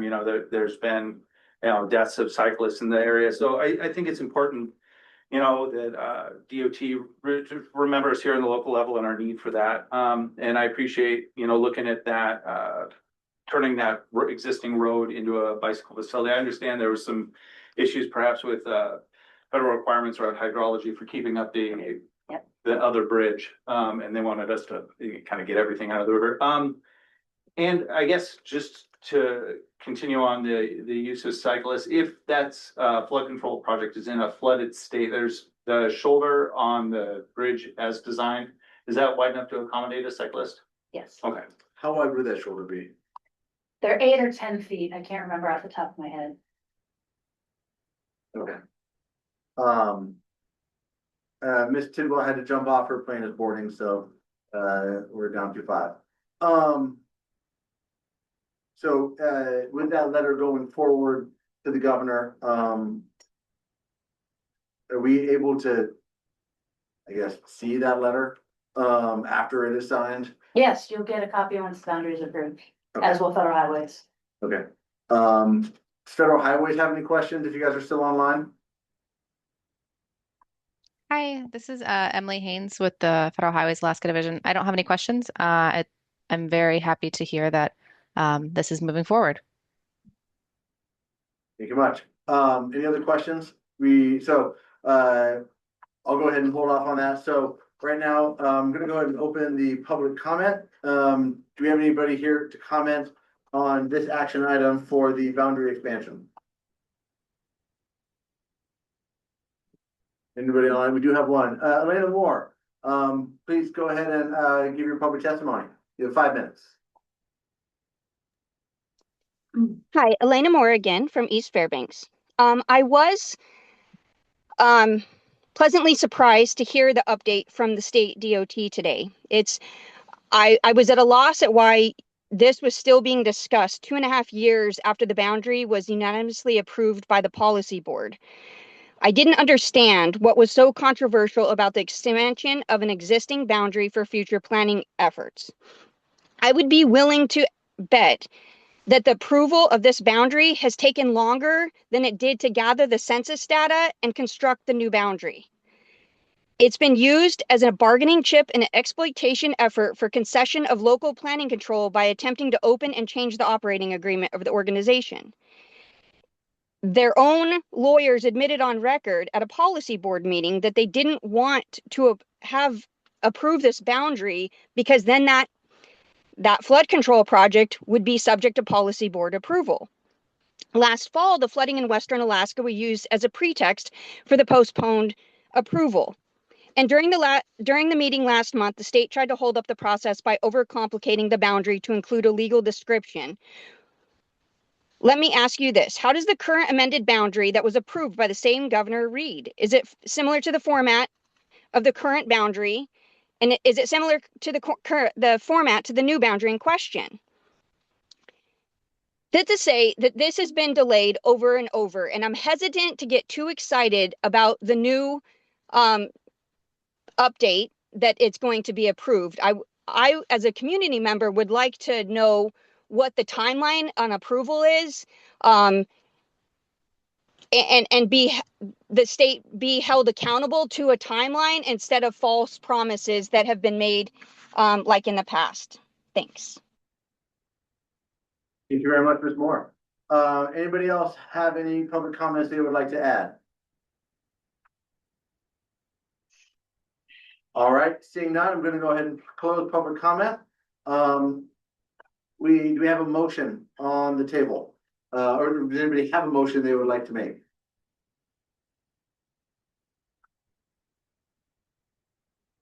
I think because we're hearing that a letter is gonna be moving forward, that the motion sort of, the action item is no longer an action item.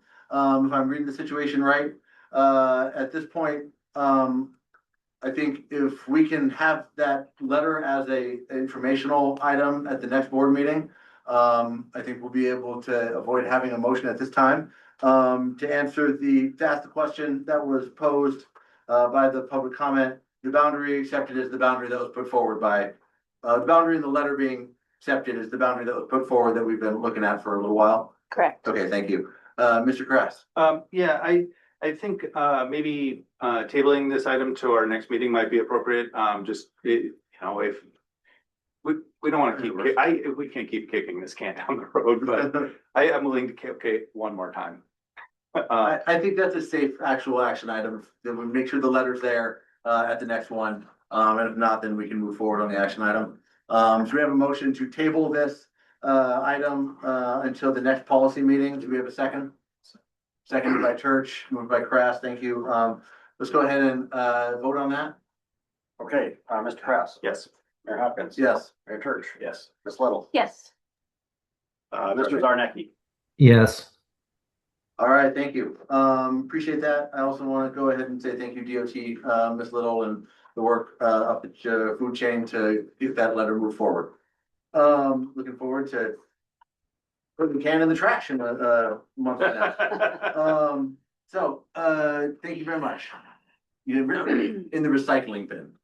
Thank you very much. Now we've concluded item 7B.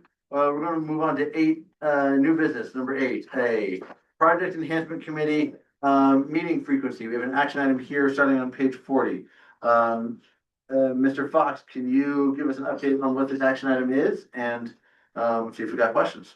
Yeah, this is a real simple one here, as shown on page 40 of the last project enhancement committee meeting on April 2nd. They are requesting of the board to modify their meeting frequency from quarterly to bi-monthly, which would be every other month, beginning in April 2026. Their agendas have grown quite long, and there's quite a bit of time between each of their meetings, and they expressed interest in meeting more frequently to get through their business and advance recommendations to the technical committee and policy board. The revisions for that change are in the middle of page 42. And I just copied and pasted over the same language that we have for our walk, ride, and roll advisory committee. So they would both have the same meeting frequency, and we would alternate months to alleviate staff time. Better coordinated. And just for clarifications, I made it before, bi-monthly is every other month. Every other. The definition in Webster's is literally could be both. Right. So every other month. Yep. Thank you very much. Any questions for staff? Seeing none, we have a motion on the table. Oh, sorry, no, public comment. Do we have any public comment on this? Seeing none, let's go ahead and have a motion for this action item. I move the PEC meetings go from quarterly to bi-monthly starting in April 2026. Seconded, moved by Kraft, seconded by Little. Any discussion on the motion? Thank you, Chair. I spoke with Councilwoman Sprinkle about her work on the PC and how this their extended meeting times were a detriment to their work, and that this would be helpful. I would urge you all to support. Thank you very much. Any further comments? Seeing none, I hope Jeff Jacobson gets to stay on there, even though I don't see his name on that list anymore. It looks like we need a State of Alaska member and a City of North Pole member, so keep your eyes and ears peeled. With that, no further comment. We have a vote on the motion. Mr. Kraus? Yes. Ms. Little? Yes. Mayor Hirsch? Yes. Mayor Hopkins? Yes. Mr. Zarnecki? Yes. All right, with that, we accept the motion from the Project Enhancement Committee. Thank you for your work as staff and members of that committee for doing identifying those important changes. Next up, we've got fast planning bylaws revisions as an action item. Mr. Fox, can you give us a staff update on this, starting on page 44 of your packet? Yes, absolutely. So at the same meeting of the Project Enhancement Committee, we attempted to do an election of chair and vice chair because the chair of the committee did resign from the committee. A lot of other obligations in her life with other committees that she's serving on. Also, the vice chair of that committee has been absent for about 3 months, medical leave. Do not know if that person will return or not to the committee. So during this meeting, we did not have a vice chair or chair to run the meeting. So staff jumped in to assist with that. And when we put this up as an action item to elect a new chair and vice chair to move forward for the rest of this year, honestly, nobody at the table was really interested in fulfilling those functions. And they were hoping that we could go back to the old ways of doing things where staff run and facilitate the meetings on their behalf. They find it to be more efficient. They stay on task. We get done in the 2-hour time block. And we are able to shepherd them through the Robert's Rules of Order process, similar to how I do it at the technical committee. So on page 45, this would be a change to Article 7, Section 5. So the addition here from, I believe it was last January, is that committee chairs will come from committee membership, and this article specifically speaks to the Project Enhancement Committee and the Walk, Ride, and Roll Advisory Committee. So the proposal by them would be to simply delete Section 5 from this. And then just as a refresher, in a previous article of the bylaws of the Technical Committee, we have language that states that the Technical Committee shall elect a chair and vice chair from its regular members or staff, and that the executive director and transportation planner will not be considered as members and will not get a vote. So, for example, I chair the technical committee. I've been doing it for over 10 years now. And I present information, I keep the meeting running, but I do not get a vote as chair on that committee. I don't get to make motions, I don't get to vote. So I'm just a neutral party at the table, keep the agenda moving. So they would like that similar arrangement for them as we have exercised in the past up until July of last year. And that's all I got. All right, thank you. Any questions for staff? Ms. Little. So Jackson, just to clarify, removing Section 5 would make the rules and the bylaws about committee chairs revert to a prior section that would make it equivalent to everything else? Or it would just be silent on it? It would be silent on it, so it Okay. opens up the door for any option in which we want to move forward with. But if the policy board prefer, you could make a motion to replace Section 5 with identical language to that of the technical committee. Could do that. And then that would make it very clear that that is an option. Or you can be silent. Any other questions on that staff report? All right, seeing none, public comment. Do we have any public comment on the changing of the chair's options for the Project Enhancement Committee? Seeing none, all right, with that, we're going to go ahead and close public comment. Do I have a motion on the table? Mr. Kress. I moved to restore the bylaws to the original language to allow fast planning staff to serve as chair and vice chair of the PEC and Walk, Ride, and Roll Committee. That would be by deleting section 5 and renumbering accordingly. Yeah, it's the changes as outlined in your packet on page 45. Actually, you'd have to No. delete that. Oh, For clarification, the Sorry. red changes there Yeah. is what the policy board approved. sorry. Sorry, it's back in May. Yeah, to roll, yeah, I just highlighted that box that was the addition at that meeting. right. Thanks for So that the motion is to clarification. delete section 5 to allow for flexibility of chair and vice chair Right, and to be from staff or as needed by deleting section 5 and renumbering accordingly. yes. Okay. Thank you very much. Any questions? Do I have a second? Second. Seconded by Ms. Little. Do we have any comments, discussion? I spoke, I was opposed to these changes when we implemented them. I'm glad to see this brought before us. I also spoke again with Councilwoman Sprinkle about these changes and how they were impacting their ability to get their work done on the PEC. Thank you. Any other comments? Yeah, Ms. Little. Yeah, I'll just, I think that particular change was sort of one of those good ideas at the time, right? Just for some history there, that the idea was that, we wanted committees that were engaged and were willing to step up and take those roles. But I think we also, recognize, we tried it wasn't successful because everybody's got a day job. So glad we're cleaning this one up too. Thank you. I appreciate that. One clarification I'll take is you also help make sure we have Robert's Rules of Order here and not just at the other day. So thank you for that help. Any other comments? All right, with that, we're gonna go ahead and vote on the motion. Can I have a roll call? Brooks? Ms. Press? Yes. Ms. Little? Yes. Mayor Kurt? Yes. Mayor Hopkins? Yes. Mr. Zarnet? Yes. All right, 5-0. Thank you very much, everybody. Best of luck, staff and Project Enhancement Committee on more option meetings and sharing them. All right, and so with that, we are on to 8C, Tina Small Track Roundabout Construction Update. This is not an action item, but was something that I had asked for an update from Department of Transportation and associated individuals who might be part of the project for an update on what this is looking like in regards to the roundabout construction as well as the necessary closure of the transfer site out there, which would require borough action. So can I get an update from DOT? And if Ms. Little, if that's not you, if there's somebody in the audience, I will please step up. Mr. Harvey. Yeah. For the record, I did not ask for a formal presentation. Okay, no, that's They did fine. provide the traffic control plan and I did ask if they could be here to answer the questions that you have, but Yep. yeah, you can come and have a seat. Come on up to the table. I don't have a. Give it the brief one too, Yeah. what we're seeing on these pieces of paper.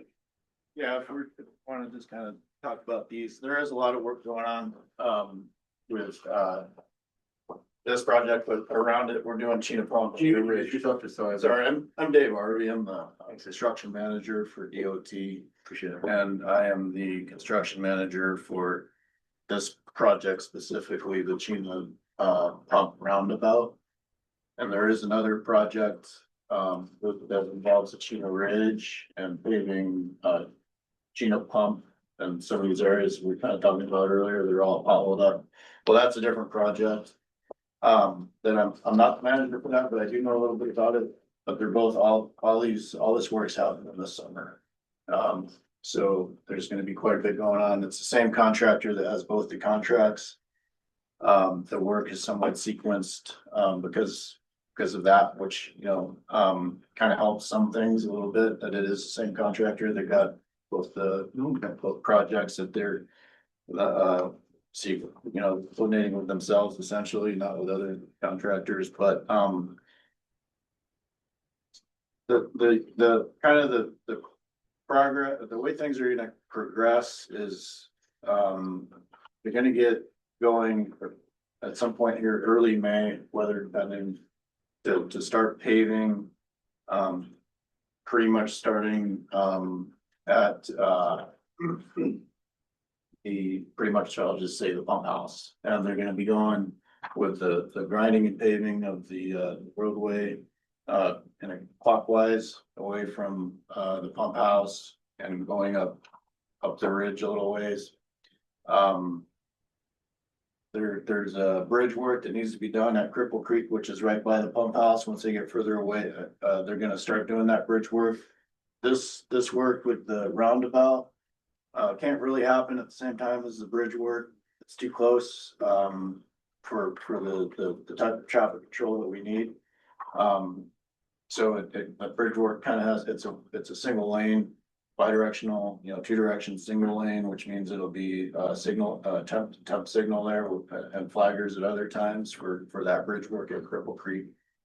And once we can get away from that single lane, then the plan is to start that roundabout. So the roundabout is really, it's on the schedule from the contractor. They're kind of wanting to do this situation that we're looking at with starting the roundabout a little bit later in the summer. Mid-June is when they want to start getting going on that. And they base their schedule on being able to do what we're looking at up here, which is these closures of the old Chena Ridge and cutting off the Chena Pump access at Chena Small Tracks, Chena Pump, setting traffic around. And by doing that, they would be able to do this half width and keep traffic moved over to one side, not have all these access points on the other side that would complicate things and make it take longer. I mean, that's kind of the gist of what we're talking about today. The schedule is based on, getting this work done in the second half. They can't start the roundabout till kind of later in the summer. I think their schedule is based on this, and that it's showing that they can get the roundabout done by the end of August, and I think that's probably realistic. If it can be done this way. They're talking about working day shift and night shift. So, but I guess what that kind of does mean also is that transfer site would be closed for some period of time, which is on the schedule now. It looks like they've got 6 weeks, I think, would probably be all that would be required for that. I think we could maybe reduce it a little bit, but that's kind of where this is based on right now, for the closure of the transfer site. I think they could have that roundabout brought in, paved, and probably get traffic back kind of the normal traffic patterns. Even though all the work won't be done, I think that they could probably have traffic. They would have the roundabout to the point where they could go and take subdivision. Dave, can I interject you real quick? Yeah, Ethan Greats, I'm the design manager that put together all the plans. Thank you. I just wanted to provide some more context here, at least for the transfer site closure and request that we kind of got in the works. So Kenny Engineering was hired to do a little traffic analysis a couple years ago, and what they kind of showed with the transfer site. So the transfer site in the engineering world would consider that like a trip generator. It's something that people are coming and using too that don't necessarily live right in that neighborhood. So by closing that down, it limits the amount of traffic that would be generated to a neighborhood.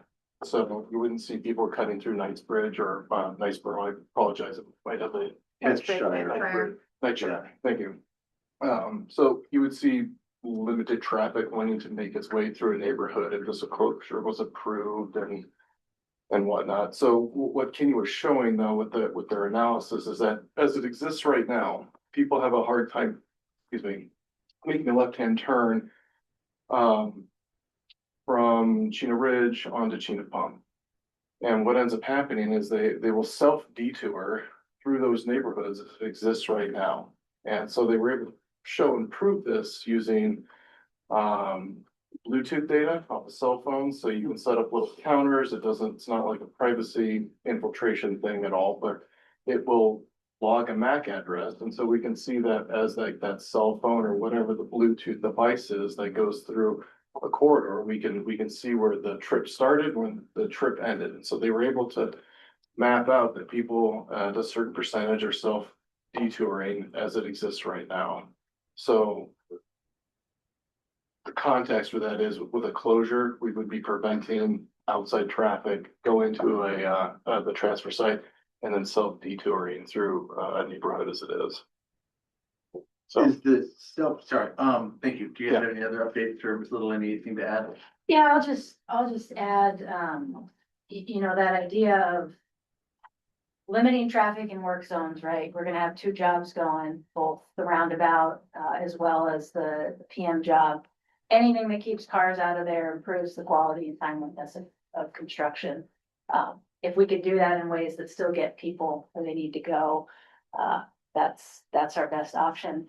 And then just a question, I don't know if it's Ethan or Dave, but in terms of that closure of the transfer site, have there been any conversations with Borough Waste Management in terms of increased frequency at the other transfer sites of cleanup, or is this all just conceptual now, or is this a done deal? it's not a done deal. Not a done deal. What is the options? If it's not a done deal, that it's gonna be closed and this is the path, what other options are there? Well, yeah, so did you want to? You're okay. Yeah.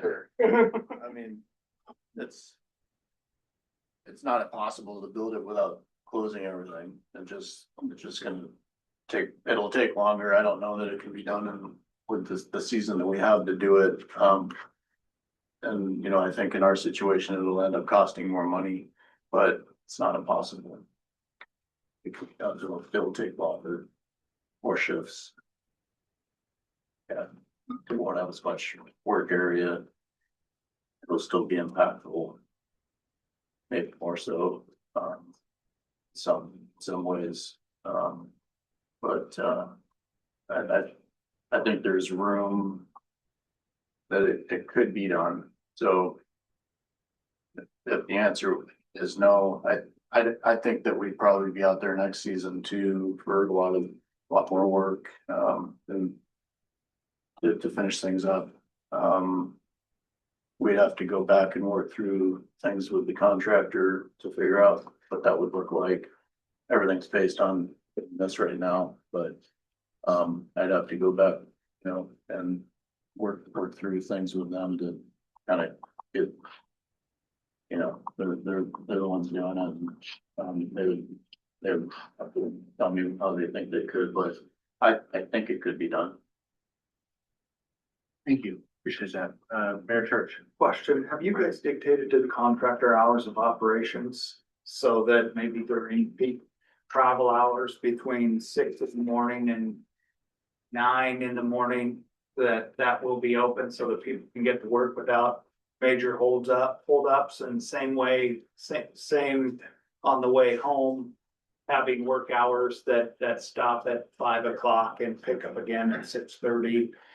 So that we don't interfere with business and regular travel in that time, or business thoroughfare. How exactly does that work? So the Chena Ridge project does have some of those conditions. They have some of those timeframes where they're not allowed to restrict traffic. I think mostly in the morning when, you know, I think between 6, don't quote me on this. I'm not as familiar with that one, but in the morning when there's 2 hours in the morning where they can't restrict traffic. This project doesn't have those restrictions, but some of the things that we need to work through with the contractor is to try to at least, you know, since the peak volume directionally is a lot different in the morning than the night. That we have to work through kind of how that looks so that we, you know, I think we're just gonna need to flag it a lot, you know, because we have one lane for a good portion of this work. Doing the bridge, there's really no way to have 2 lanes when we do this bridge. It's gonna be 1 lane. The best we can do is try to manage the peak directions by probably flagging is always gonna be better than the temp signals that we're gonna put up there. That'll be fine at night, but probably not during the mornings and at night when there's larger volumes going one way or another, depending on what time of day it is. And that's really all we can do for this one. I don't know if that answers one project does have some. Well, yeah, and you know, the nice thing about this area is there's a lot of relief valves, right? You know, this isn't Farmers Loop where you gotta get on Farmers Loop to get off Farmers Loop. There's a lot of relief valves for these neighborhoods. And so, you know, even when we did the Chena Ridge resurfacing, is that 2 summers ago now? Was it last summer? Now, where does time go? Feels like eons ago. You know, you'd find people that would just go the other way and just avoid the traffic control because it's faster, right? Waiting in flagger line, or people like to be in motion, really is what it comes down to. So before we move on to you, Mr. Kraft, we're at 2 o'clock, which is our agenda time. The next conversation, the next agenda item is a pretty big one.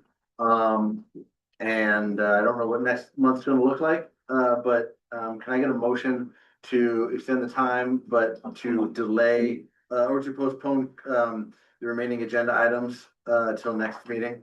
So moved. Second. All right, any objections? Seeing none, thank you very much. All right, Mr. Kraft, on to your question. Yeah, thank you. I have a couple. Guessing that contractor is Great Northwest? It's HC. Oh, okay. Yeah. Yeah, I was wondering, cause I was like right on the road there, but, so the transfer sites you mentioned they be closed on the schedule currently, when would that be? Right now, it's on the schedule where that happened right after the 4th of July, July 1st. Is what they have on the schedule. July 1. And then, so this is all, that, bike path there is heavily utilized during these months. Would that also be closed? No, that's open. We'll keep that bike, the pedestrian route is open. And actually, the plan is not to even have them detoured throughout the project. We should be able to bump them around the roundabout and keep them on the existing route. It might be faster for me to get to work on my bike. Yeah, well. How fast you pedal. Additionally, so one of the issues that bike path has is it gets used by motorized users, but you know, it's posted no motorized use, but you know, I saw a bunch of teenagers in the smart car driving down it one day.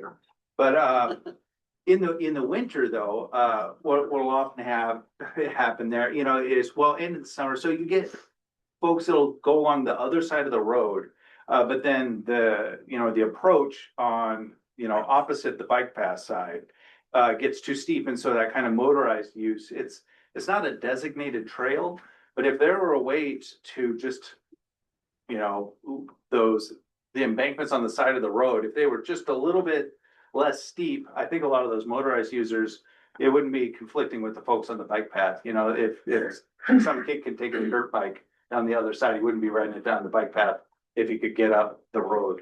And I see that a lot with four-wheelers. I talked to Joe Kemp about this way back when I first started off fast planning it, and he mentioned this project as a possibility of working with the contractors to keep those embankments just a little bit flatter so that motorized users that are off the road, they want to ride their dirt bikes, four-wheelers or whatever, could use that opposite side of the road from the bike path.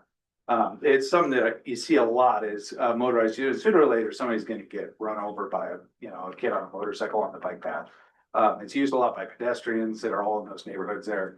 And so if there's a possibility to kind of create an informal path for them on that other side, it'd be amazing. It'd be a great boon to the community. I know it's not in our borough trails plan or anything. It's just sort of a off the side of the road use. That'll be on the other side of the road, like the west side. Yeah, you see motorized users, they'll come out of, they'll park at the river there. Yeah, well, and all the way down at the end at the takeout in the Tanana there. And then they'll, usually cross the road and you'll see them use there's a good path on that side, pretty much all the way down Chena Pump until the road starts to, there's basically the ditches get so deep and the embankment so steep, they shoot over to the bike path, which also happens to be like the most heavily utilized by pedestrians. So that's probably gonna be in the scope of the current construction projects, but we do have the Chena Pump corridor study, correct, Jackson? Yes. Going on. That's probably a good comment for that team to incorporate. That's what the user group. Yeah. So a couple questions I have, just in light of what the public testimony was earlier, in terms of safety for pedestrians and bikers around the roundabout. Can you discuss a little bit about what that design is going to look like for the roundabout? I heard a rumor it might be something of an oval shape that's a little different than a full circle. Maybe that's just a rumor and it's not true, but can you talk a little bit about the design of the roundabout going in and especially the pedestrian and bike path safety? Yeah, I can speak to that. My apologies, I didn't realize we would get into that. I thought this would be focused on construction. No, So I didn't will bring- apologize. I didn't bring the graphics to support this. So yes, it is like egg shaped or elongated. That was the kind of, you've got a higher speed roadway there on Chena Pump and then low speeds, north and south, if you will, on either side. So the elongation does two things. It one helps us keep within right of way. And then two helps us, reduce that, fastest path a vehicle would end up taking. So we provide some kind of S curves going into the roundabout on the longer legs. Think about kind of as you're coming into, the other roundabout, forgot those.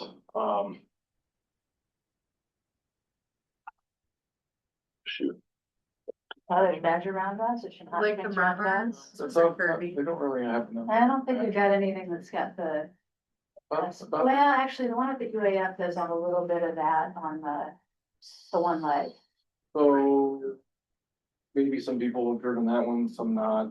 The point is there's some geometry there. It'll help slow people down to have a circulating speed around 20 to 25. And then there will be some landscaping. So this will be one of the nicer landscapings that we've gotten in a roundabout. So we're trying something besides white rock.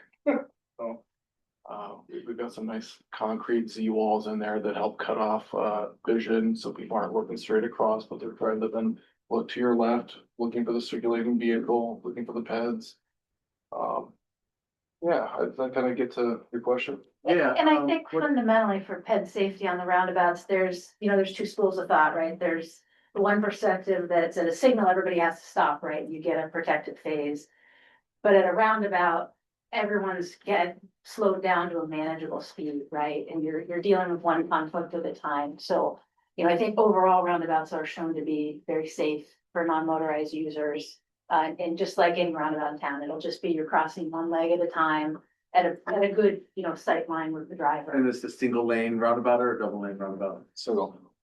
I don't use this one all that frequently. I'm a West Side Farmers Loop transfer site guy myself, but coming out of there when I do, it's a lot to cross 4 lanes of traffic. 3 or 4 lanes, so I can understand the logic for it. Mayor Church. Is there a website we can go to and actually see this plan so that it's laid out? And I don't know if there's a way to pinpoint that on our FAST website. So those people who are interested in looking at that can take a look at that. There is a project website. Yeah, okay, yeah, there is. Can we put that, can we tag that on the fast plan? Thank you. I'll do that. In terms of the closure, and I gotta get out of here in about 15 minutes because I have 2:30, but in terms of the closure of the transfer site, we've done it in the past, but it certainly is it hasn't been the end of the world, but it certainly is a trip generator in other places and does cause a fair bit of impact on the contractors themselves. So, I do understand the concern about self-routing through the neighborhood and definitely not something, especially when it comes to the actual dump trucks, trash trucks, that's not the route we want to be going. But you said Chena Pump is gonna be consistently open 1 lane, both throughout this whole project and the bridge project? Just right there. Yeah, the bridge, when that's happening, that'll be 1 lane, and then right now, yeah, when they go to do the roundabout right there at Chena Small Tracks, that'll be that down to 1 lane. That'll be 1 lane, so it'll be 1 lane at some point. It's never gonna fully close Chena Pump. No. Okay, no. And as a trip generator, people still might not want to go through traffic to get their trash here, so they could go over to the West Farmers Loop transfer site or the Esther one, depending on which route they're going. It's gonna be 24 hours. We do close our transfer sites at 10 o'clock at night. So there'd be a lot of uninterrupted time for those transfer sites as well. Are we able to, and you said it's not a done deal yet, to say we're gonna keep this open during the daytime and we probably need to post a flagger there or something, I'm guessing, to help make that egress and entrance and exit available, but is that something that would be substantially detrimental to the project? Is that what you think might make it go into next summer? I could, it might, but I can get with HC and we could see what we can do for the daytime. It's like you said, it's closed at night. Yeah. It might change some of the other kind of planning to do the day work versus the night shift, but, let me see what they think. I think that'd be a real benefit to the community to not have to close it. I know it's an impact to the project. I don't want to see it go on to next year. If there's a way to manage that without having to go into next year and they'd be able to do it in the timeframe that they've got, keeping that transfer site open and having the trucks still use Chena Pump. We could close it on the back end or close Old Chena Ridge on the back end, so you wouldn't be able to go through with maybe a signage where Kentshire meets the Justice Store end of Chena Pump, like no transfer site access or no through access or something like that. Might help make sure people don't go down that road to get to it and do use Chena Pump still on their daily commute or the other one. But I think it'd be a beneficial impact, less of an impact and beneficial to the neighborhood for sure. Ms. Little?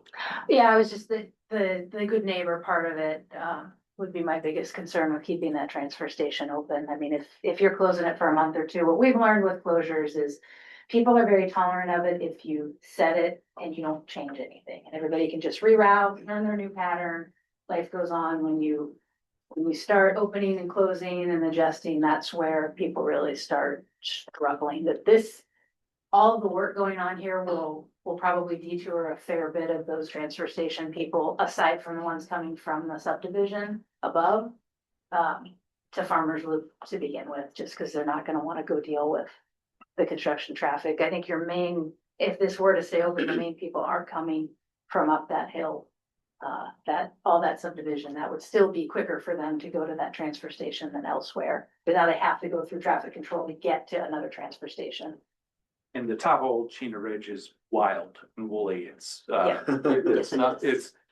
not gonna get a lot of people will go to a different transfer site first. It's a maze back there also, trying to find your way through those back roads of Chena Ridge. Yeah. So that's why I think keeping it open wouldn't be a huge impact on the project. A lot of people will still go to the west one versus taking that to come down the Chena Ridge to Justice Store. They're not gonna want to take a right on the Chena Pump to go to that one. They would go to the Farmers Loop West to avoid the traffic impact, but everybody coming from the backside of it, I think would still have to appreciate being able to use that transfer site there on Chena Pump from Rosie Creek, Cripple Creek, that sort of stuff, as well as everybody on those ancillary roads, Roland and things like that.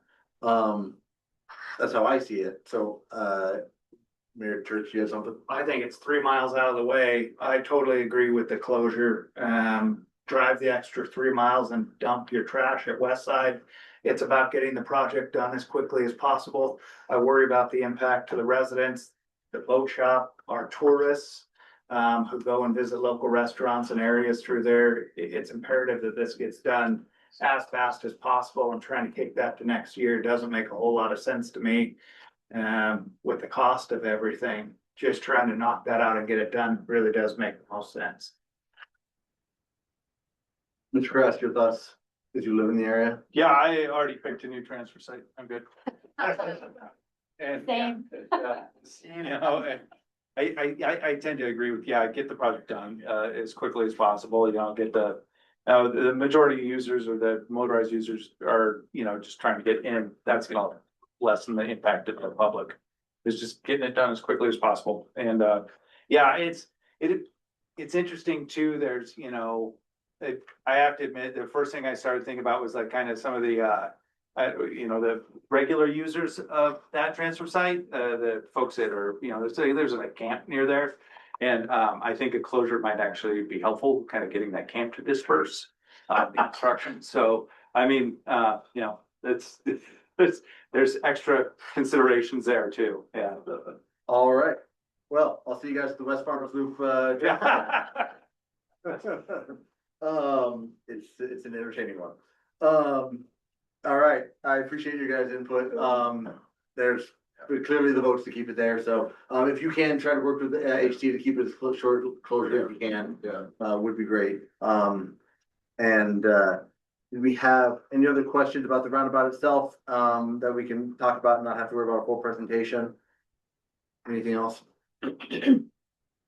I definitely think it's been a lot better than a light, and like I said, I'm not the one that uses it all the time, but crossing 4 lanes of traffic is rough coming out of there. All right, well, thank you very much for that input. I'll bring it back and let, my solid waste people know to move forward with plans on keeping it closed for those couple weeks. With that, we're gonna go ahead and, postpone, items 8B, 9A, B, 10, 11, and 12. Till the next meeting, so, I'll try to not add too many more things to the agenda so we can get through that one. Thank you, everybody. Any board member comments? Real quickly, if we have really thick agendas, we might consider taking action at the noticed meetings that take place the day before this meeting. I don't know if we need to utilize that time. For the open meeting, or for you mean like start with action items at the policy meeting, the policy discussion? But yeah, if we wanted to start taking action at those meetings, I mean, I already noticed, and it's just something for you to consider, Chair. Or maybe informational ones. Yeah. Maybe do the informational ones and the action items here in case somebody can't make that Tuesday one. Yeah, or we could just try to do our work. Up to you, Chair. Slower on that. All right, thank you, everybody. Appreciate it. With that, we are adjourned until Wednesday, May 20th, at noon there. Thanks, everybody. You keep that.